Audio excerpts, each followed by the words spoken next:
Ladies and gentlemen, I would like to draw our attention to the topic about the determination of Q factor in attenuating medium using transmission high frequency electromagnetic waves, which is well known as ground penetrating radar technique.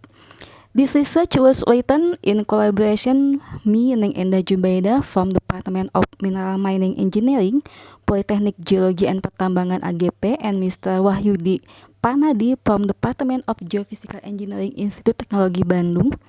Attenuating medium denotes medium that can attenuate electromagnetic waves in the form of energy absorption and wave dispersion.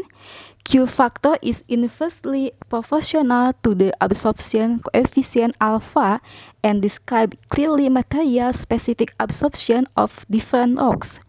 Where Q values of seismic wave lie in the range 50 to 300, Q values of radar wave lie in the range of 5 to 80. This means radar waves are stronger absorbed than seismic waves. For this reason, study of Q factor of distinct rock is very important since it can lead to substantial as well as structural interpretation. During propagation in geology medium, electromagnetic waves are influenced by attenuation process.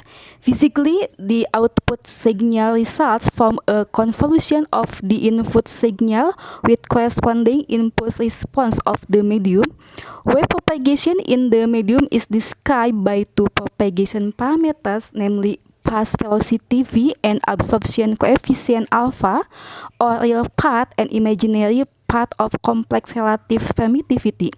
Both alpha and v are frequency dependent that express energy absorption and wave dispersion. The impulse response is determined by petrophysical parameters such as porosity, density, permeability, grain size, water saturation, and degree of mineralization that are of high interest for geologists and geotechnical engineering. Therefore, measurement of the attenuation behavior of EM waves is very suitable to differentiate rocks. For this reason, the determination of both alpha and V can lead to the substantial as well as structural interpretation of certain media.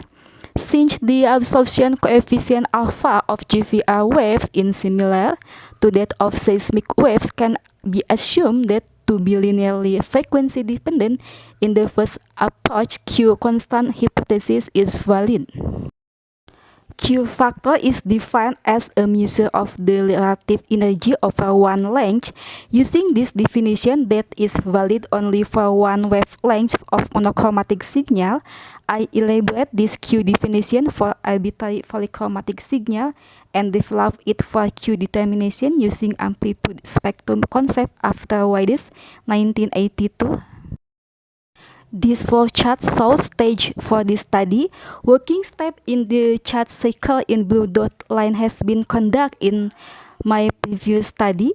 The formula to determine Q values is Q calculation method over absorption coefficient alpha as first method. In this study, the applicability of the method would be tested and its results are compared with the two other methods for Q determination, namely amplitude decay method and spectral ratio method. The applicability of the method of Q determination over absorption coefficient alpha that I developed was tested with Q determination using amplitude decay method and spectral ratio method on gneiss rocks in 180 meters depth in Reichsee Meinschaft in Germany.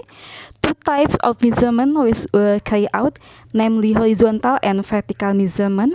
Ramak Mala GPR system with 450 MHz and 900 MHz shielded antenna was deployed.